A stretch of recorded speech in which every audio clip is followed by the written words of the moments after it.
কথা যে আমাৰ অসমত এনেকুৱা ছাৰ আমাৰ মাজত আছে যাৰ পৰা আমি আমাৰ বহু ভুল ভ্ৰান্তি আমি শুধৰাই ল'ব পাৰিম।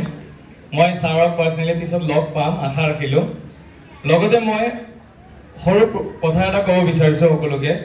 একচুৱেলি মই লেটেকু চাপৰিৰ পৰা পঢ়া শুনা কৰি ওলোৱা ল'ৰা। আজিৰ ডেটত যদিও মই GTV ছনী টিভিত ষ্টেজ মেনেজমেণ্ট কৰি আছোঁ, নিজকে নাভাবোঁ যে বহুত ডাঙৰ ষ্টেজ পাইছোঁ, এতিয়াও বহুত সময় আছে। এটা আশা আছিলে জীৱনত যে বলিউড চেলিব্ৰিটিৰ লগত অকণমান কাম কৰি চাওঁ কেনেকুৱা লাগে। তো সলমান খান ছাৰৰ লগত সপোনটো পূৰা কৰিলোঁ 2018ত 10 কদমত তেওঁৰ লগত কাম কৰি।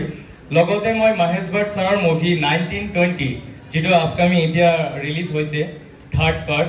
তো 2022ত মই প্ৰডাকশ্যন মেনেজাৰ হিচাপে কাম কৰিলোঁ। লগত মই GTV সাৰেগামাপা আমাৰ অসমত যিটো অডিশ্যন হয় তাৰে কোঅৰ্ডিনেট আজি 5 জুলাই তাৰিখে কৰিলোঁ, য'ত নেকি GTV চেনেলে মোক ইমেইল কৰিছিলে আৰু তেওঁলোকে মোক 28 জুলাই তাৰিখে পাৰ্মিশ্যন দিছিলে। লগত গোলাঘাটৰ পৰা গৈ এই সমস্ত বস্তুখিনি পোৱাৰ কাৰণে এটা ইচ্ছা কৰিছোঁ যে গোলাঘাটৰ কাৰণে মই কি কৰিলোঁ।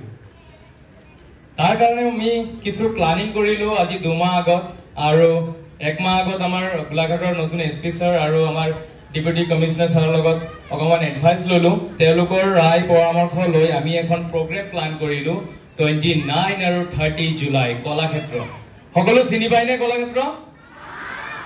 কলাক্ষেত্ৰত আমি এখন প্ৰগ্ৰেম অনুষ্ঠান আমি কৰিব লৈছোঁ, য'ত আমি ৰাখিছোঁ এক্টিং, ডেন্সিং, ছিংগিং, মডেলিং।